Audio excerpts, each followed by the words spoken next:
చూడండి, నిన్నటి వీడియో చూసారు కదా. తెల్ల జొన్నలు మినప్పప్పు వేసి బాగా మిక్సీ పట్టి, కొన్ని మెంతులు అన్నీ వేసి బాగా మిక్సీ పట్టేటప్పుడు కొంచెం జీలకర్ర వేసే అలవాటు అండి నాకు. దోశలో మంచి స్మెల్ అనేది వస్తుంది. దీంట్లో కొంచెం ఉప్పు వేసి కలుపుకుందాం. చూడండి అసలు ఎలా పొంగిందో. పిండి అయితే ఇంకా బాగా పొంగింది. మన మామూలు నార్మల్ దోశలు పిండి ఎలా పొంగుతుందో అలా పొంగింది. చూసారా? నైట్ అంతా నానబెట్టించిన బాగా కలుపుకున్నాము.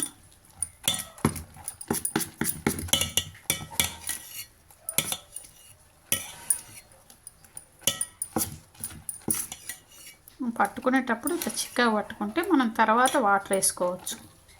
కానీ పట్టుకునేటప్పుడే పలసగా పట్టుకోవద్దు, ఎందుకంటే ఇట్లుంటేనే మనం నచ్చినట్టు వేసుకోవచ్చు అనమాట. కొంచెం దుబ్బ దోశ అంటాం కదా, అదే మినపప్పు దోశ అయితే నేను ఇట్లా మందం దోశ వేస్తాను అనమాట, అది వేసుకోవచ్చు. లేదు పల్చటి దోశ అంటే కొంచెం వాటర్ వేసి బాగా కలుపుకొని పల్చటి దోశ వేసుకోవచ్చు. మన ఇష్టం, నచ్చినట్టు వేసుకోవచ్చు. ముందు చిక్కగా పట్టుకోవాలి పిండి అనేది.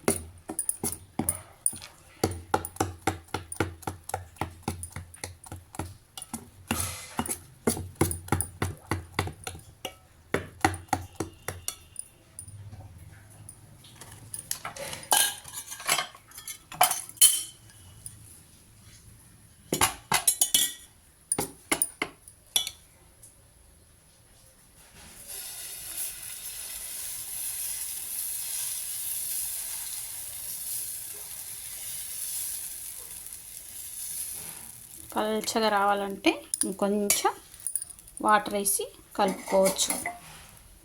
చూసారా, మామూలు దోశ ఎలా వచ్చిందో అలా వస్తుంది.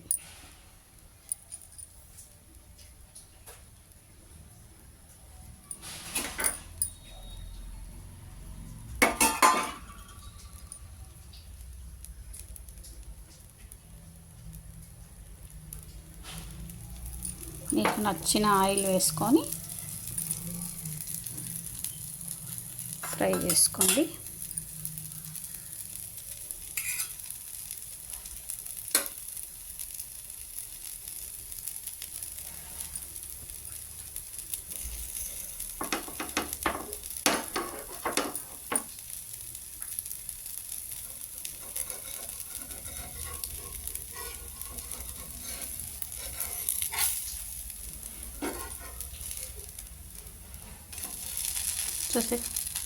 చూడండి, మినప దోశ ఏ కలర్లో ఉంటుందో ఆ కలర్లో ఉంది.